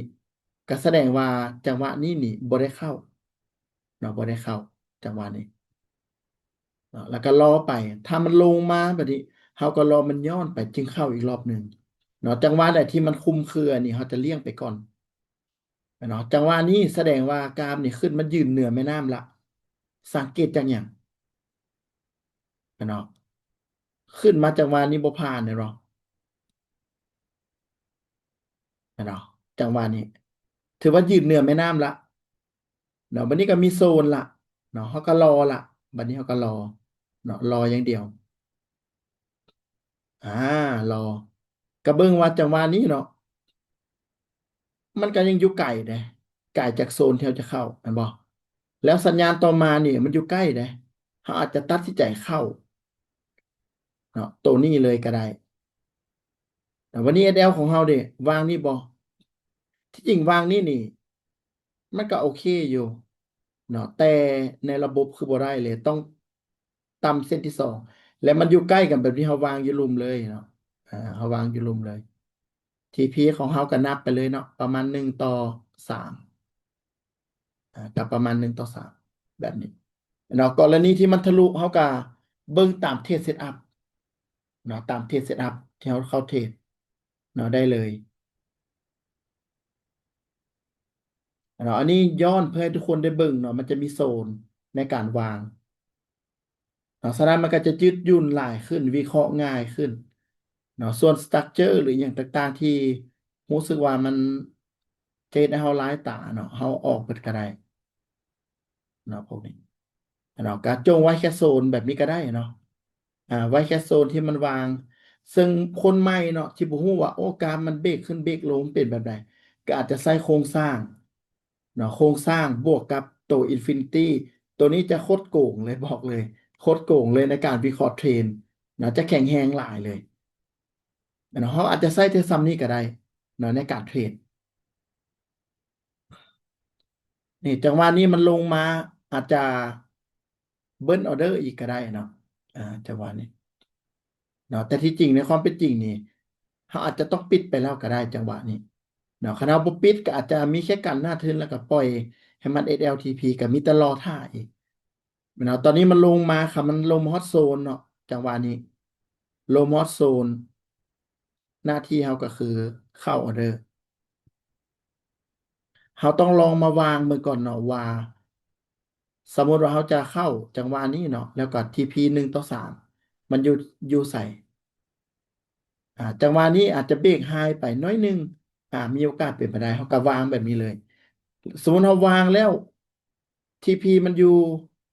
ไก่เนาะก่อนที่จะฮอต1:3มันเนี่ยเขาก็อาจจะเปลี่ยนแผนเนาะก็คือปรับให้มันยืดหยุ่นหลายขึ้นนั่นแหละเห็นบ่คันเขาวางแบบนี้เนี่ยโอทีพีเขามันไก่หลายเลยเนาะ SL ก็ไก่อีกวันนี้สั้นอาจจะต้องมาปรับวางเนาะให้มันเหมาะเนาะสั้นนี่จุด SL ก็คือต่ำกว่าเส้นที่สองคือโอเคละเนาะต่ำกว่าเส้นที่สองคือโอเคละแต่ถ้ามันมีโซนอยู่ใกล้ๆแล้วเราวางต่ำกว่าโซนนะอันนี้ก็คือจะปลอดภัยหลายเลยก็เป็นเทคนิคที่อาจจะแพ้ยากด้วยหนึ่ง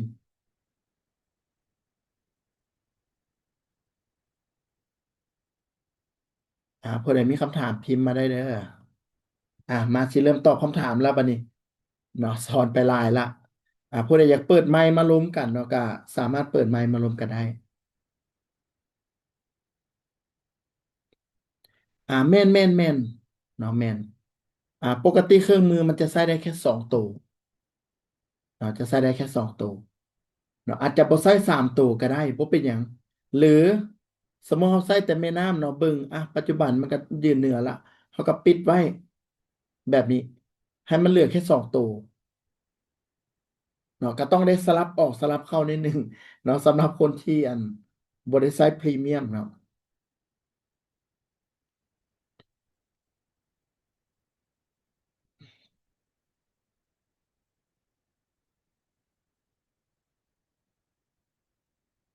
เนาะสำหรับตัวเพิ่มเติมเนาะสำหรับตัวของโครงสร้างเนาะกรณีที่เราบริษัทอินฟินิตี้เนาะใช้แค่โครงสร้างอย่างเดียวเนาะก็มีแต่เบิ่งว่ามันเบรกเนาะจากจุดใดไปจุดใดปัจจุบันนี่ก็คือมีการเบรกเนาะมีการเบรกด้านซ้ายมือตัวแรกเนาะจะซ้ายมือสุดนี้เนาะฉะนั้นนี่จุดที่มันเบรกไปเนาะก็จะกลายเป็นฟลิปโซนแมันบ่ก็จะกลายเป็นฟลิปโซนสุดนี้ เนาะเฮาแค่รอมันลงมาต่ำกว่าฟิปโซนแล้วเกิดสัญญาณแล้วก็เข้าบายขึ้นไปเนาะก็จะเป็นจุดเข้าที่ดีเขาจะใช้สองตัวนี้คู่กันก็ได้กับบบได้เสียหายเนาะก็โอเคในระดับหนึ่ง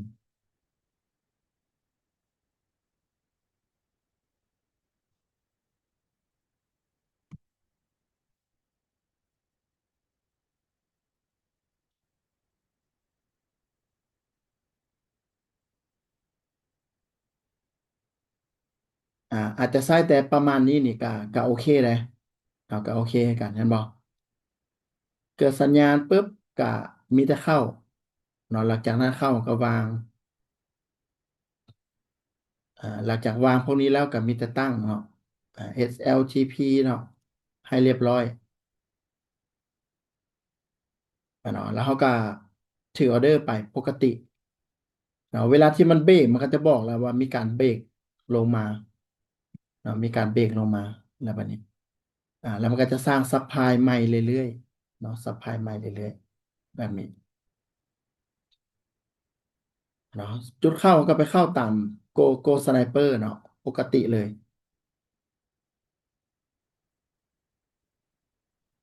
เนาะก็เข้าตามเทสเซตอัพปกติเนาะแต่ถ้ามีอินฟินิตี้มาเขาก็เบิ่งเพิ่มเติม เนาะเบิ่งเพิ่มเติมแต่ถ้าผู้ใดอยากรันเทรนเนาะก็อาจจะเอาฟังก์ชันเนาะที่มันมีเนาะที่มันมีอ่าในการเปลี่ยนสีแท่งเทียนนะบอกเขาก็จะใส่ฟังก์ชันเสริมขึ้นมาเนาะตัวนี้ก็จะดีตัวนี้เนาะมันยืนเหนือแม่น้ำแล้วก็ล้อมเป็นสีเหลืองแดงแล้วก็กลับเนาะมันกลับไปเป็นสีเขียวมันก็เทศให้เรามีความมั่นใจหลายขึ้นเนาะในการเข้าแบบนี้เขาอาจจะได้เข้าอยู่พี่เนาะ SL เขาอาจจะวางอยู่ กล้องโซนแบบนี้กรณีที่เราบริใช้โกสไนเปอร์นะแต่ถ้าใช้โกสไนเปอร์นี่ต้องอยู่ต่ำกว่าเส้นที่สองเท่านั้นคือเท่านั้นนะมุมโบมีอย่างอื่นได้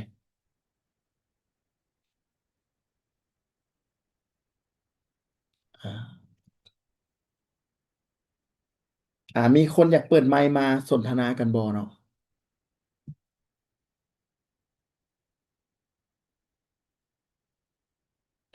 จุดข้ามแม่น้ำใช่ป่ะเวลาที่ความหมายคือจุดข้ามแม่น้ำเนาะเวลาที่กราฟเนาะมันจังหวะนี้เห็นบ่จุดที่ข้ามแมันบ่ คิดว่ามันข้ามแม่น้ำแล้วมันเกิดสัญญาณอาจจะเข้าเนาะแต่ถ้าไส้แต่โตอินฟินิตี้เนี่ยมันจะเข้าได้เนาะบวกกับสีของแท่งเทียนก็คือได้จังหวะนี้แต่ถ้าลิ้นตามเทสเซตอัพคือเข้าบ่ได้ในจังหวะนี้เนาะเพราะว่าจังหวะนี้เขาต้องรอมันย้อนลงขึ้นมาแล้วเกิดสัญญาณแล้วจึงบายขึ้นไปนี่เขาจะรอลิ้นจังหวะสองเขาจะบ่ลิ้นจังหวะเบรกเอาเนาะคือมันขึ้นมาแล้วมันมีการเบรกแล้วเกิดสัญญาณคณะเข้าจังหวะนี้คือจะเป็นเบรกเอาแต่ของเราคือ pullback เนาะหรือว่ารอมันลงมารีเทสมันย่อลงมาปุ๊บเขาจึงเข้าไปเนาะจังหวะนี้คือกันจังหวะนี้คือกันเนาะมันเกิดสัญญาณนี่ยังบ่นั่นทำยังบ่ฮอตโซนของโกสไนเปอร์เนาะก็บ่ได้เข้าเนาะแต่ถ้ามันอยู่แถวๆนี้เขาต้องได้บายถึงเขาจะบายแล้วมันจะลงมาแบบนี้แหละก็ต้องแพร่ไปตามระบบก็เป็นเรื่องปกติเนาะเวลาที่มันหลุดลงมาปุ๊บเขาก็รอแค่มันย้อนขึ้นไปแล้วหาจังหวะเซลล์ลงมาเขาก็วิเคราะห์ล่วงหน้าประมาณนี้หลุดปุ๊บรอย่อบาย บายแล้วทีพีก็รอย่ออีกแล้วก็รอย่ออีกก็มีแต่เฮ็ดแบบนี้เรื่อยๆเนาะรอย่อไปเรื่อยๆโดยจุดเข้าเขาจะใช้โกสไนเปอร์ซึ่งจะเป็นจุดเข้าที่ดีที่สุดเนาะของเครื่องมือทั้งเบิดเลยเนาะ SMC กับ Infinity เนี่ยเขาจะใช้เป็นหาแนวโน้มเนาะหาแนวโน้มในการเทรดว่าจะเทรดบายหรือเทรดเซลเนาะเขาก็จะใช้ตามฟังก์ชันที่มีส่วนเสริมของมัน Infinity กับเขาก็จะเบิ่งแท่งเทียนเปลี่ยนสีเพิ่มเติม เนาะแล้วก็ตัว NMC เขาก็จะใส่โซนเนาะในการที่จะวาง TP หรือ SL เพิ่มเติมแล้วเขาก็จะใส่ฟังก์ชันที่มีให้เป็นประโยชน์หลายที่สุดเลยแล้วฉะนั้นนี่ถ้ามาฮอดจุดนี้แล้วเขาอาจจะต้องใส่แต่เครื่องมือเนาะวิเคราะห์ในการเทรดนี่ก็คือได้เลยเนาะได้เลย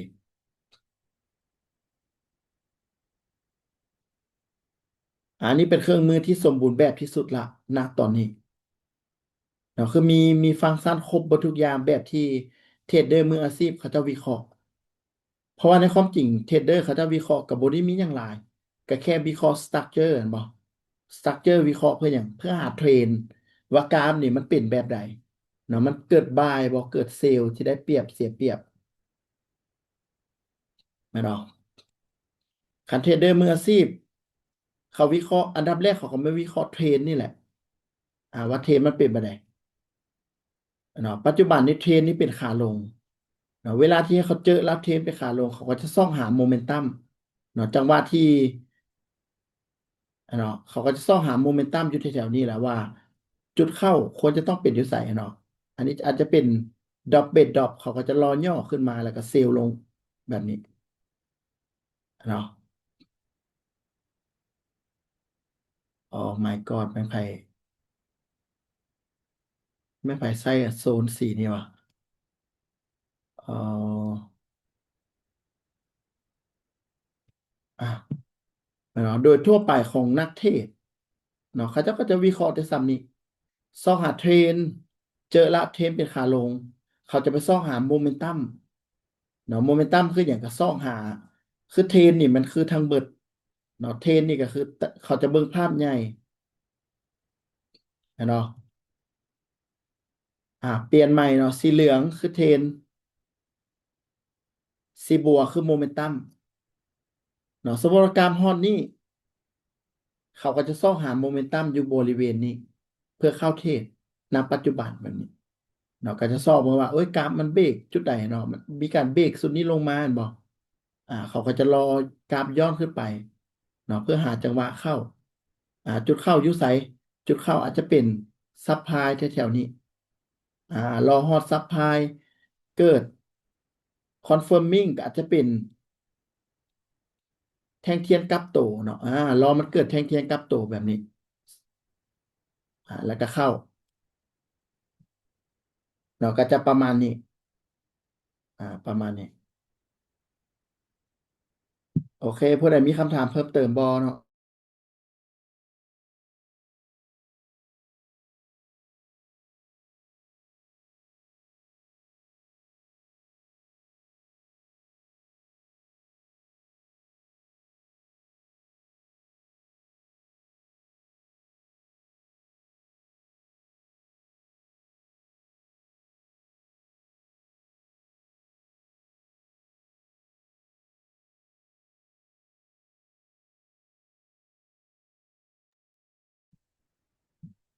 โอเคมาแล้วขอโทษทุกคนพอดีมีสายเข้า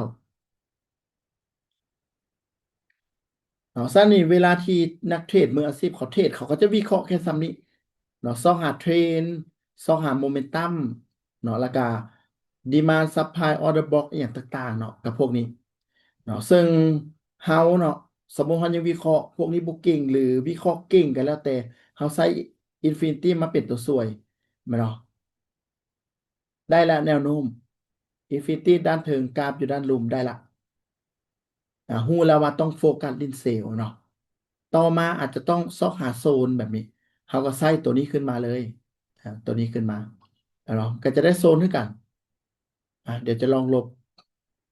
เนาะได้แนวโน้มฟังเทศแล้วก็ได้โซนโซนก็มีต่อมาจุดเข้าอยากได้จุดเข้ามันแม่นโกสไนเปอร์เลยเนาะพวกนี้ยังบ่ไปไส้เห็นบอกสัญญาณยังอยู่แถวนี้อยู่เนาะสัญญาณยังอยู่นี่อยู่อินฟินิตี้เนาะช็อตสัญญาณมาจากอินฟินิตี้ เนาะแต่โกสไนเปอร์เนาะโอ้โหสัญญาณแบบปลายไส้เลยเนาะเข้าเอาก็จะเข้าอยู่นี่ของอินฟินิตี้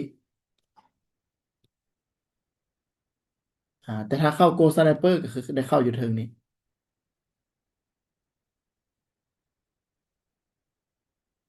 เนาะสัญญาณกับจุดเข้านี่จะดีกว่าเนาะจะเป็นจุดเข้าที่ปลายไส้เนาะโกสไนเปอร์จะเป็นจุดเข้าที่ได้งามๆเลยปลายไส้เลยเน้นๆเลยเนาะจะค่อนข้างงามกว่า เนาะสัญญาณบายมาจากโกสไนเปอร์สัญญาณรองมาจากอินฟินิตี้เนาะสัญจุดเข้าที่ดีเนาะคือโกสไนเปอร์แน่นอนเนาะแต่ถ้าไปเข้าผิดที่เนาะมันจะถึกลากคันเขาเข้าผิดทางอะนะคือมันควรต้องบายจังหวะนี้แต่เขาไปจอบลิ้นเซลล์อะนะเปิดสัญญาณสองฝั่งก็คือจิ๊บหายละจังหวะนั้นคือจิ๊บหายละเนาะซะนี่โกสไนเปอร์เป็นจุดเข้าที่ดีแต่ถ้าเข้าผิดฝั่งนี่ก็ อาจจะแพ้รัวๆเนาะมันก็จะมีข้อดีข้อเสียต่างกันเนาะฉะนั้นเราจึงเอาเครื่องมือมาประกอบเนาะเป็นท่าเทศพื้นฐานเป็นท่าเทศแบบเบสิกเนาะให้คนใหม่เข้ามาสามารถเทรดแล้วได้เงินก่อนให้เราได้เงินก็ให้เรามีกำลังใจในการเทรดก่อนเนาะบ่แม่นเข้ามาเทรดโอ้โหยากแค่นี้บางคนเทรดฮอตปียังบ่ได้กำไรมาเกิดความท้อเนาะซันเบิ่งแค่ซ้ำนี้เนาะแล้วเทรดให้กำไรไป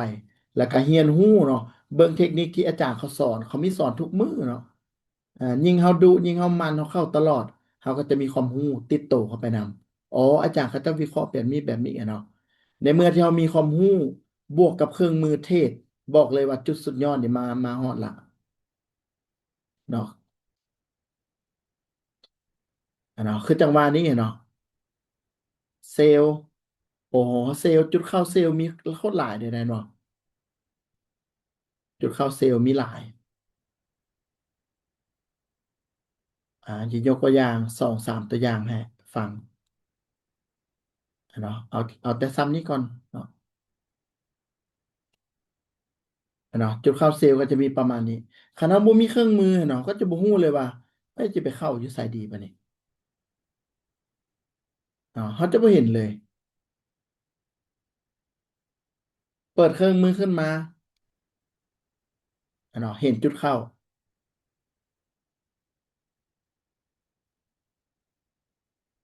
ปิดเครื่องมือบ่เห็นเนาะบางเทื่อกราฟขึ้นมาเกิดแท่งแดงบัดนี้ไปเข้าอยู่นี่ก็อาจจะถึก SL ไปก่อนแบบนี้เนาะบางจังหวะเขาอาจจะเข้าได้คมนะเขาอาจจะเข้าได้ดีเลยแต่ถ้ามีเครื่องมือประกอบนี่เชื่อเลยว่าการตัดสินใจของเรามันจะดีขึ้นกว่านั้นหลาย เนาะมันก็เปรียบเสมือนกับเขามีผู้ช่วย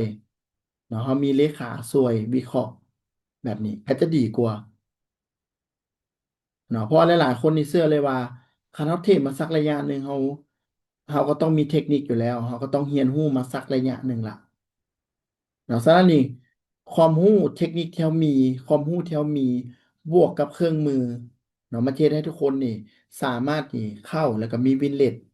อัตราชนะที่เพิ่มขึ้นจุดเข้างามขึ้นคมขึ้นแม่นขึ้น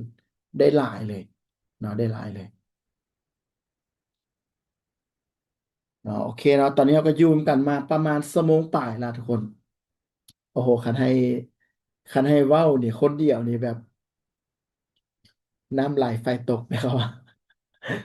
เออเดี๋ยว12 โมงก็มาจบเนาะเดี๋ยวเขาจะเปิดคำถามเนาะผู้ใดที่อยากให้อธิบายเรื่องใดเนาะอยากรู้เรื่องใดเพิ่มเติมเดี๋ยวให้ทุกคนเปิดไมค์เลยเนาะเปิดไมค์มาล้มกันเลยก็ได้บ่เป็นอย่างเนาะ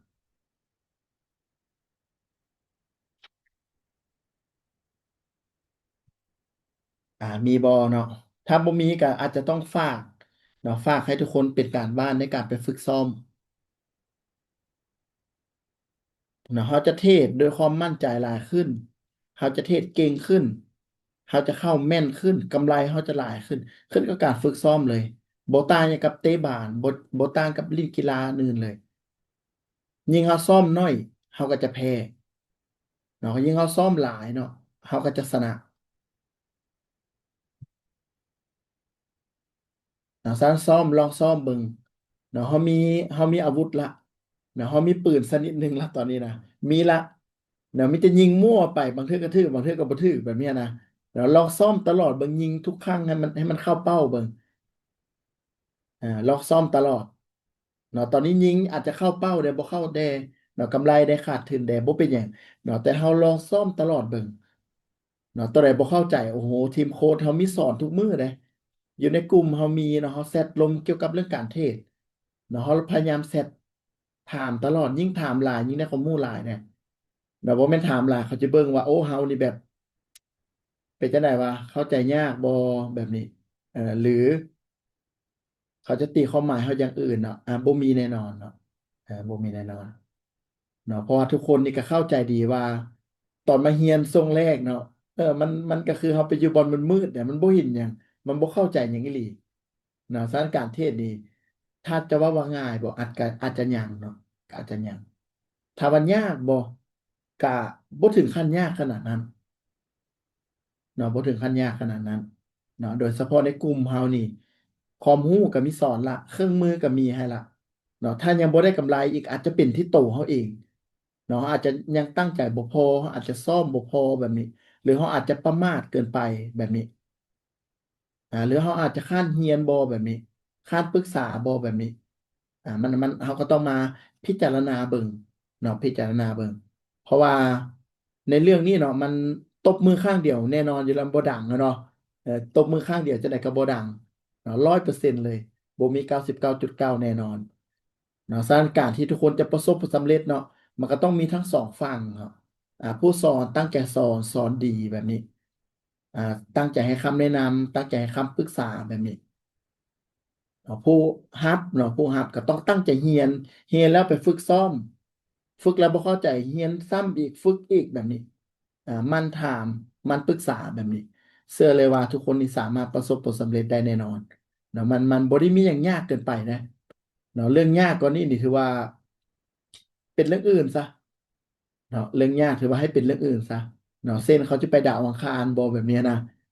ผลิตยนต์สามารถบินขึ้นฟ้าได้แบบเนี้ยนะอันนั้นคือเป็นเรื่องที่ยากเนาะแต่ว่ามนุษย์เขาก็ถือว่าบุพิสูจน์ให้เห็นว่าบุมีอย่างยากเกินไปเนาะสมัยก่อนเขาใต้ตะเกียงเขาก็ผลิตไฟฟ้าเนาะผลิตหลอดไฟขึ้นมาบอกอ่าเดินทางบสะดวกสบายผลิตยนต์ปัจจุบันนี้คือแบบโอ้ที่ไปทัวร์อวกาศได้ เนาะโครงการ SpaceX ของอีลอนมัสก์เนาะอ่าคือจะเปิดจองให้เขาสามารถไปเที่ยวนะใช้คำว่าไปเที่ยวเบิ่งดาวอังคารแบบนี้นอกโลกมันเป็นไปได้คนรวยแบบโอ้เขา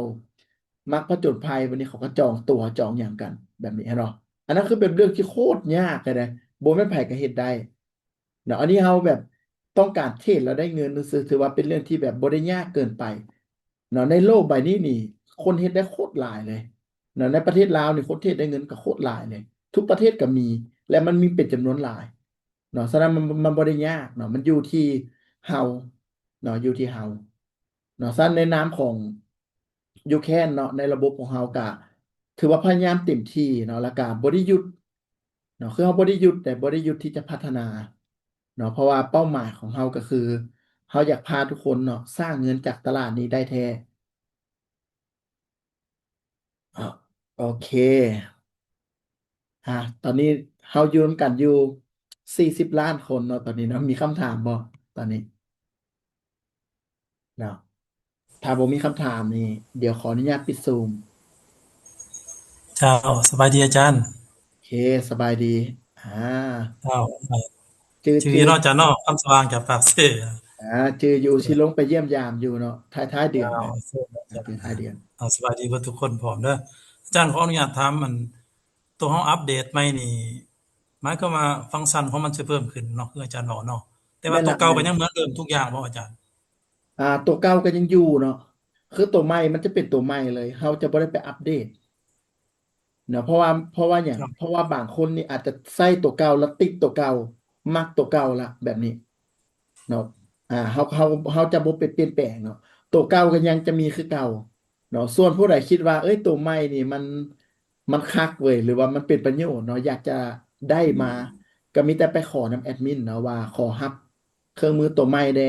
แอดมินก็จะถามว่าอ๋อซื้อ TradingView ไม่อย่างแบบนี้เนาะแอดมินก็จะไปอัปเดตเนาะแล้วก็เขาก็จะได้เครื่องมือตัวใหม่มาเนาะแล้วแสดงว่าเครื่องมือเก่ามันก็จะหมายความว่าบ่ตัวทำอิฐมันก็จะหายไปเลยบ่อาจารย์มันจะได้บ่ตัวใหม่เลยบ่หรือบ่บ่หาว่าเฮาจะได้ยบ่หาย2เวอร์ชันมันจะมีคือเก่าเนาะมันจะมีคือเก่าเนาะเวลาที่โอ้เข้ามาอินดิเคเตอร์เนาะเข้ามาตัว invite only เนาะตัวนี้เครื่องมือนี่มันก็จะอยู่นี่เนาะมันก็อยู่หน้านี่คือเก่าถ้าเขามีตัวไหนมันก็อยู่นี่เนาะตัวนี้ก็จะมีทั้ง Go Sniper เนาะ Easy Money 1 2เนาะมันก็จะมีหลายตัว SMC ตัวเก่าก็มีเนาะโซนก็มีเนาะ Order Box เวลาที่เข้ามามันจะอยู่คือเก่าอยู่ครบแค่ถ้าให้ไปขอเนาะไปขอเครื่องมือนำแอดมินเนาะมันจะมีเพิ่มขึ้นมาเนาะจาก3 ตัวก็เป็น4 ตัวมานี่จาก4 ตัวก็เป็น5 ตัวเจ้าอาจารย์ขอถามตื่มบัดนี้เกี่ยวกับTradingView น่ะอัน ตัวสมมุติว่าตัวเขาซื้อตัวต่ำสุดน่ะ12.5เหรียญต่อเดือนนั่น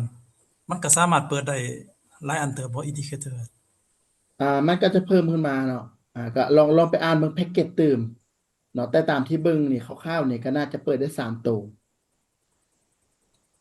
อ๋อเนาะมันจะเจ้ามีตัวโปรตัวพลัสเนาะโปรแล้วก็พรีเมียมมันก็จะมีระดับขึ้นมา เนาะซะนี่ถ้าแบบช่วงที่มันรุดเราคิดว่าไส้แล้วมันเกิดประโยชน์เนาะแล้วเขาสามารถที่จะสร้างเงินสร้างกำไรได้นะ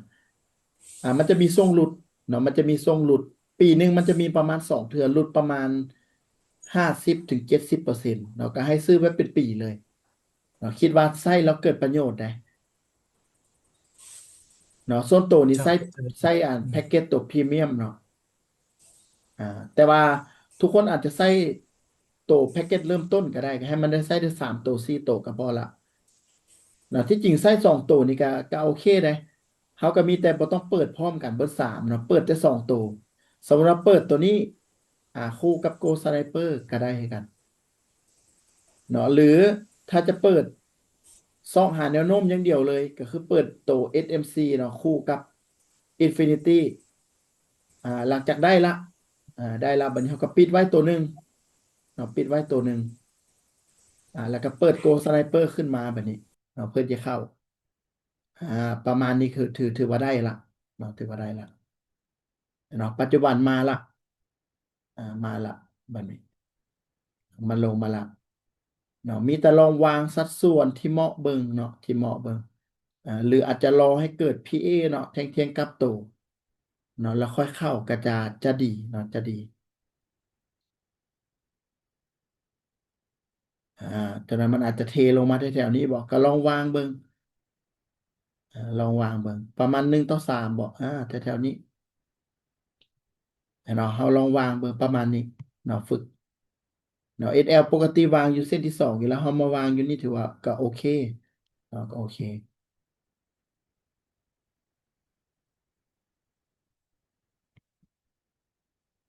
โอเคเนาะมีคำถามเพิ่มเติมบอเนาะ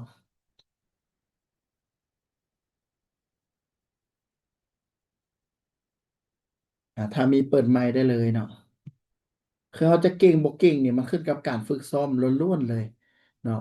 พอถ้าไปฝึกซ้อมเขาไปลองเบิ่งรู้สึกว่ามันบ่เวิร์กแบบนี้นี่เขาจะได้มีคำถามละว่าเอ้ยเอาเรื่องนี้ไปปรึกษาอาจารย์ดีบ่แบบนี้เนาะลองปรึกษาโค้ชมึงดูแนะนำแบบใดตอนนี้ไปทดลองละไปแบ็กเทสบ้างละรู้สึกว่าวิเลทมันต่ำไป แบบนี้ถ้าเทรดเท่เนี่ยอาจจะขาดทุนนะบอกมันจะได้มีท็อปิกว่าเดี๋ยวนี้มันมีปัญหาจุดนี้เนาะเขาก็จะซอยแก้ไขให้กับเราเนาะแต่ถ้าโบฝึกเลยแบบนี้ลองหน้างานเลยแบบนี้ซึ่งบ่ฮู้ว่าแต่ละคนความเข้าใจเป็นแบบใดเนาะเราบ่ฮู้ว่าแต่ละคนความเข้าใจเป็นแบบใดเนาะบางคนที่เข้าใจดีเนาะถูกต้องตามระบบเทรดได้กำไรก็ถือว่ายินดีนำเนาะแต่ถ้าคนที่ยังเข้าใจผิดๆแล้วประเทศแบบนี้ก็อาจจะเสียอันนี่ก็อาจจะต้องได้มานั่งทบทวนกันเบิ่งเนาะ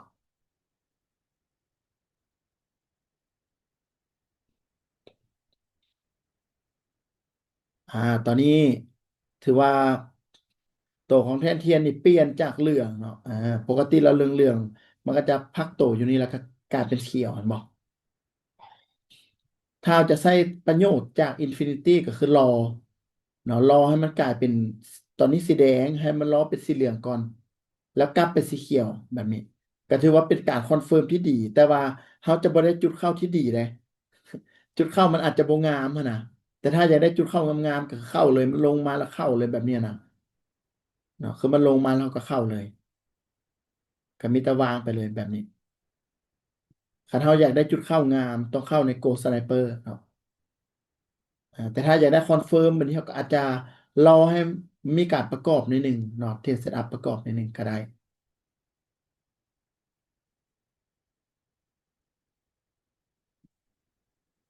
โอเคน่าจะเบิดคำถามแล้วเนาะอ่าติ๊กต็อกตอนนี้คนเข้าไลน์เลยเนาะตอนนี้คนเข้าไลน์เลยเนาะดีใจเนาะทุกคนแบบตั้งใจเห็นหูเนาะสวัสดีอาจารย์อันเครื่องมือนี่อันน่ะเพิ่นจะแอดให้ตำล่างบ่อาจารย์หรือจังไดถ้าเขาแจ้งแอดมินเนาะแอดมินเพิ่นก็จะลงทะเบียนเนาะตัวเครื่องมือเนาะให้กับเราอ๋อเนาะแต่ถ้าบ่แจ้งเนาะก็จะบ่ได้เนาะต้องแจ้งแอดมินก่อน เจ้าเนาะเพราะว่าอันน่ะเครื่องมือบางคนก็เจ้าอยากได้บางคนก็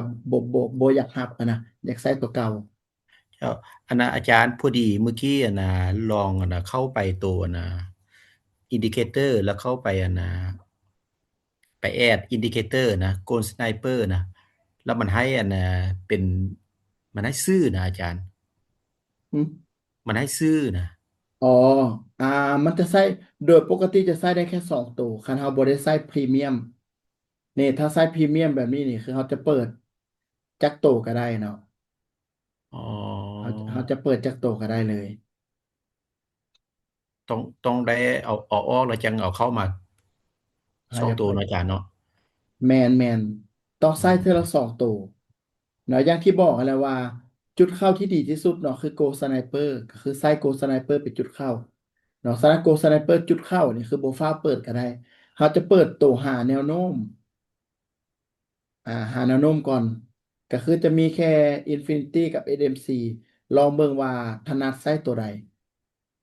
เนาะถ้าบ่ถนัดต้องไปซ่อมก่อนเพื่อให้เกิดความถนัดเนาะหลังจากเอาได้แล้วบัดนี้เขาก็ปิดไว้ตัวหนึ่งเนาะจงแค่ตัวหนึ่งแล้วก็จึงเปิดโกสไนเปอร์เพื่อซอกจุดเข้า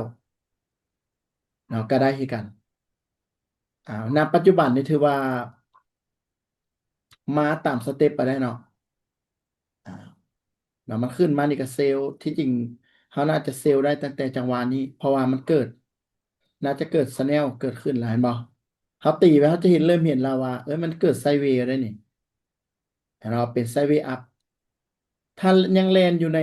กรอบที่เขาตีนะเนาะถ้ายังแลนอยู่นี่เขาก็ลิ้น2 ฝั่งได้เลยเนาะเปิดโกสไนเปอร์ขึ้นมาเนาะนี่แอดวานซ์ในหนึ่งเนาะถ้าผู้ใดยังบทถนัดหรือยังเทรดแล้วขาดทุนอย่าเฝ้าเฮ็ดเนาะเทรดแบบธรรมดาก่อน เนาะเทแบบธรรมดาก่อนให้มันได้กำไรเนาะจังหวะนี้อันนี้ยังบ่ฮอดแต่บอลยังบ่เข้าอะเนาะกราฟขึ้นมาจุดนี้ฮอดละเขาก็รอให้เกิดสัญญาณนะบ่เขาจะได้เข้าจังหวะนี้อืมอันนี้ก็รอเที่ยงกลับโตแล้วก็บ่ายขึ้นไปอ่าเนาะถ้าเบรกไฮเนาะขึ้นมาในลักษณะนี้เนาะกะรอซอกหาจังหวะเซลล์ลงมาถ้าเกิดไซด์เวย์อัพแบบนี้นี่คือเขาจะเริ่มเทรด2 ฝั่งเลยล่ะ เนาะไส้เทอละ2 ตัวมันจะ จุดเข้าให้ใส่โกสไนเปอร์เนาะส่วนตัว SMC เนาะกับ Infinity อันนี้แล้วแต่ความถนัดของเราเลยเนาะลองไปฝึกซ้อมเบิ่งเนาะว่าตัวใดที่รู้สึกว่าใส่แล้วโอเคเนาะลองซ้อมเบิ่งเนาะตัวใดบ่เข้าใจก็ปรึกษาเนาะปรึกษากันหลังไมค์เนาะผู้ใดมีหยังบ่ฮู้อยากถามหยังก็สามารถทักมาส่วนตัวได้เนาะ หรือจะถามกันอยู่ในกลุ่มก็ได้เนาะเดี๋ยวว่างๆก็เข้าไปกลุ่มก็ตอบให้เนาะแต่ว่าช่วงหลังๆนี่บ่ค่อยเห็นกันอันนี้แหละมางมกับพวกนี้อยู่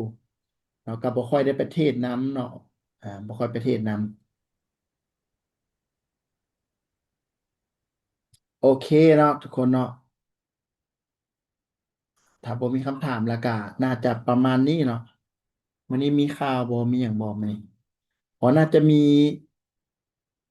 บ่ฮู้ว่าวันที่เท่าไหร่มื้อนี้มันพฤหัสอ่าต้นเดือนแบบนี้นี่มักมีอันนอนฟาร์มเนาะ จะมีนอนฟาร์มแล้วก็มีเฟดนั่นบ่มีการประกาศดอกเบี้ยแมันบ่โดยปกติแล้วก็ประมาณ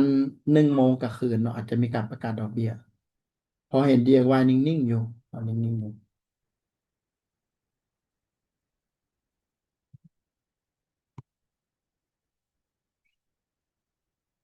อ่าถ้าบ่มีคำถามแล้วก็ขออนุญาตเนาะทุกคนเนาะ